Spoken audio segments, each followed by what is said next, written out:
Hi, welcome to the first episode. Today we're gonna show a place called Möto. It's, like Marco likes to say, 6 places into one. Let's check it out.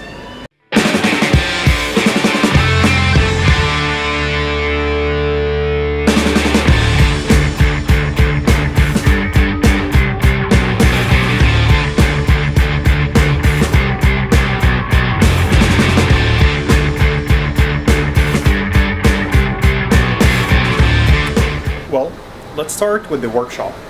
This place is where all the furniture, all the large stuff, even custom bike parts are being made. So you will see lots of wood, you'll see a lot of aluminum, stainless steel. He does most of the welding here. And moving far ahead, we enter the man cave. It's actually 2 containers welded together, believe it or not. He does most of his small stuff here, crafting. The Piston King was actually created on this very table, so that's going up on Wikipedia. And you could see the rest of the workshop is like nothing you've ever seen before. It's actually, it's just like the details. You need to sit here for a good hour to understand it. Got his speakers, got his tools, everything you can think of. He literally asks him for anything. He just walks silently, opens up a drawer, takes it out and gives it to you. It's, the man got, everything. There's drawers everywhere. Here, here, there, the corner, even here. It's just everywhere. He sets up a bike right there, works on it, and when he wants to relax, stay away from it all, that's his seat. Sits there, smokes a cigarette, does his work, just away from it all. And 2 windows, so he can actually look outside, get some sunlight, or to just check up on the customers, see if anyone he feels like chatting with.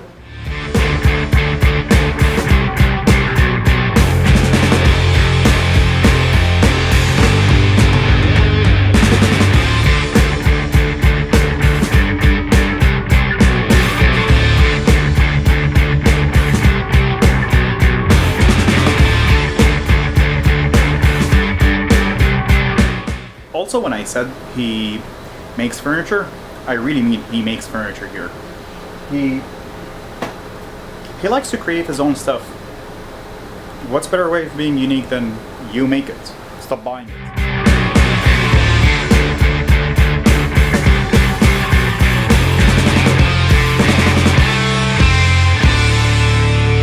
I'm actually curious about, honestly speaking here, you were in the corporate world. What was the switch that made you go like, all right, I'm done. F this shit. It was developed slowly. I used to work on motorcycles, or I had one in particular I worked on, and you get into it. You discover something about yourself, something, oh, I'm good at this, or I'm good at that. I knew how to weld, let's say, but since I do this, I'm way better because I really want it to be perfect, right? So you slide into it, you don't even see it coming. So when I did more and more, then people wanted to have stuff done, so I learned something new, and then just got more and more and more, ending up having 4 hours sleep before I go back to the office. I couldn't wait till it's 5 o'clock so I can go back into my workshop. Just happened. So when do you think you will be done here? When you can sit back, relax? When I have 2 more baristas, when the kitchen is as per our standards, and the plates in here, and the cutlery's here, so everything we started now, but we're still not there yet. everything is operational, but now you need a bit of time to get where you want to be. So you started this place, you had the 2 containers, you had no idea what you're going to do. At what point did you say music? I want to put a stage on. I had a guitar from an old friend. He had a broken guitar, and I asked him to give it to me so I can hang it as a decoration. That was the plan, just to put a guitar on the wall, because I like that image. Then someone else came and he fixed the guitar and he started playing it. It was in here. He was playing it well, and I was like, whoa. I like that. You're good. So, and then the next guy came in, Max came in, and he took the guitar and he played. It's like everyone knew how to play guitar. So, What the F is going on? so then I got another friend of mine. He gave me his very first electric guitar. Also, it was broken down. He thought it was a good place to hang it. And then I got that one fixed, and I got an amp, so people started playing. Then I had people coming in, friends. They wanted just to jam. They brought their own equipment. Just after hours, they started playing at midnight, 2 o'clock in the morning. Then we talked about, okay, we can use the stage and have people come play, like jam. And we got a drum set, a small one. Like everybody chipped in. I didn't even buy the whole thing. So I had friends chipping in and bought a new drum set. Next day, a guy walks in and he knew how to play drums. And he was really good at it. It was like... If you wished for $1 million, yeah, that would have came true. So the idea was to have a little stage with, I don't know, with a couch and a table, like a nice area, or a better area to have coffee. And then once in a while have a musician performing. So it was a really small stage for 1 or 2 musicians.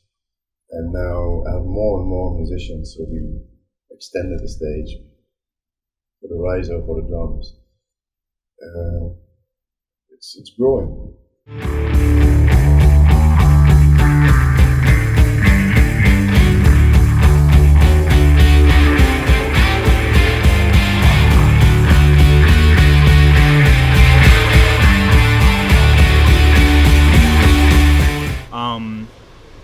So what do you do here in Möto?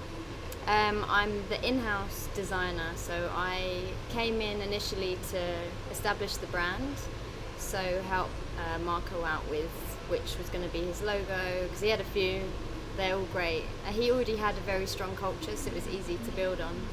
But in the past I was freelancing and I would do startups, so I would help a company develop their logo and their like voice and the colour scheme and roll the whole culture out and the brand into a shop or a coffee shop or whatever. So I came here and I thought it was going to be the same thing, but instead of like the 6 months being, I stayed.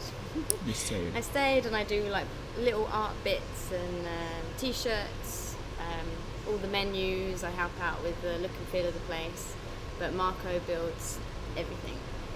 He's the one, like, so I drew a picture of this desk and he built it. I just sketched it. So this he made for me. He made this office for me. So this entire studio Is made by Marco. Decorated by moi. Yeah. So what's new with Möto? Latest and greatest? Our latest is we opened the kitchen, which is amazing. We spent, well, there was a lot of time, like the right timing was nearly impossible for us, with like regulations and Dubai stuff and money obviously, because we had to serve a lot of we were surviving on coffee alone, like just coffee sales. We didn't have food, we didn't have pastries, nothing. So we wanted the barbershop to open, which is also amazing. So amazing. We were worried about it because we thought it was never going to open. So that had been sitting there for like a year nearly. But yeah, it was very complicated because they both had to come off the back of one great man who I don't know if I should mention, but I'm sure you'll find about him. I don't know if he wants to be mentioned. But excellent guy. really wanted Marco to win. So if it wasn't for him, it wouldn't have happened. Barbershop open, got amazing barbers. We couldn't wish for better. Like, we just thought they'd be generic, but we've got Oliver, the main guy, and then we've got Frida and Magic Mike. Amazing. So Oliver's like the chatty one. You don't have to say anything. He just does all the talking. He's very sociable, great businessman, amazing at what he does. Everyone comes out looking excellent. They all come down like the stairs. They know they look good. It's great. And Mike, not a word. People can't even feel him. They're like, we can't even feel him touch me. Did you go with Mike? Right? You can't I can't testify. I fell asleep. Oh, I shit you not, I fell asleep for a good 30 minutes until one of my friends walked in and I heard his voice. I'm like I thought I'm hearing his voice in my subconscious. No, there's something about and then Mike, I woke up and realized, Yeah, everybody, they can't feel him, they fall asleep. So we've got that contrast, which is beautiful, and Frida's an apprentice, so she's learning. But yeah, she's awesome. She cuts Mike's hair and I watch them. She's like, they're great. We love them here. They fit in perfect. The kitchen, we opened 2 weeks ago. Good old rustic European food, a lot of meat and potatoes. Sorry for the vegan people. But some people's blood type, we need the meat. No, I'm kidding. But yeah, it's awesome. How did you meet Marco? First met him at Cafe Rider, where I used to work. And he always stood outside smoking and had a coffee. And he was not known as a nuisance, but he disturbed people. I think because he has such a dry, straightforward sense of humour. Blunt. He's very blunt and he's not shy, and he knows exactly who he is. And so he's quite a character. So when he'd come, some people would be like, "Oh, Marco's upset me," blah, blah, blah. So I got curious about him and used to step outside to meet this guy. But he was always charming and. He used to take the mick, but I'm used to that at home. I've got two big brothers and they're both bike mechanics, so it's kind of the talk, Mm-hmm. He's very European, so it was like there was something very homely about Marco to me, and I liked him. Everyone did. There's no one in town, actually, in Dubai, that I've heard that doesn't like Marco. So anyway, years passed. I left Cafe Rider. I worked in this music agency. I was doing digital work. And I'd got to the point where I'd just about had enough, and I was like, I'm going to go home to England. And I got a Facebook message from Marco, and he was like, my coffee shop's open. Because there was like a rumour going around that he was building this shop, but no one knew where, no one knew how. It was like totally underground. So I thought maybe he was joking. I just thought maybe he was reaching out to say hi or whatever. And he was like, can I come get you and show you it? I was like, I've got no way to get there, I don't know where it is, and I didn't have money at the time to just go take and a try cab. and find it. And he was like, I'll come get you. And I didn't realise how rare this was. He came on his motorbike all the way from Al Quoz to Cluster N in JLT with an extra helmet and sat me on the back and drove me all the way to Al Quoz and sat me in the corner, those sofas, with Omar to talk to me about this job. So at the time I was earning a good wage and I was paying off my debts because lovely Dubai, you always get a little bit trapped.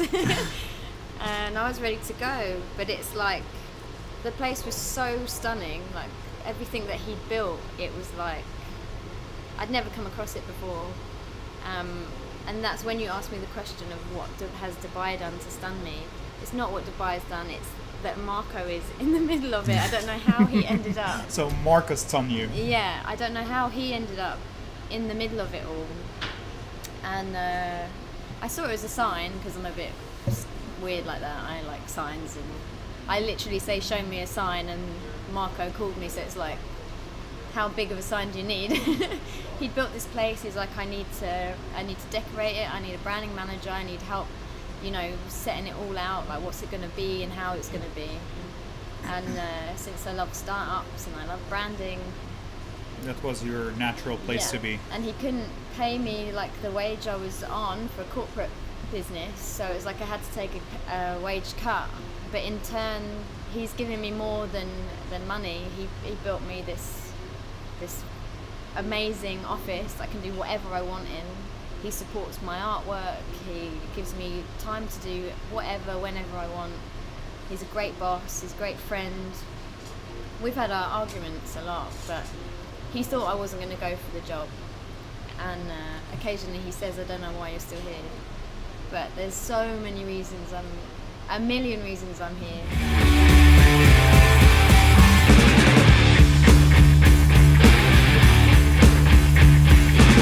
All around, you walk and you just see things, and you could literally, he can tell you a story about almost each and every single item that's here. He can tell you a story about this jacket or that jacket. He can tell you a story about this bike. He can tell you a story about the other bikes he made. He can tell you a story about every tool he bought. It feels like a very culture-rich place. I mean, even that flag, if you noticed before, has a story behind it, has a reason behind it. And I'm not talking about cliche stories. I'm talking about he could tell you why it's there. It's him. It's his mind.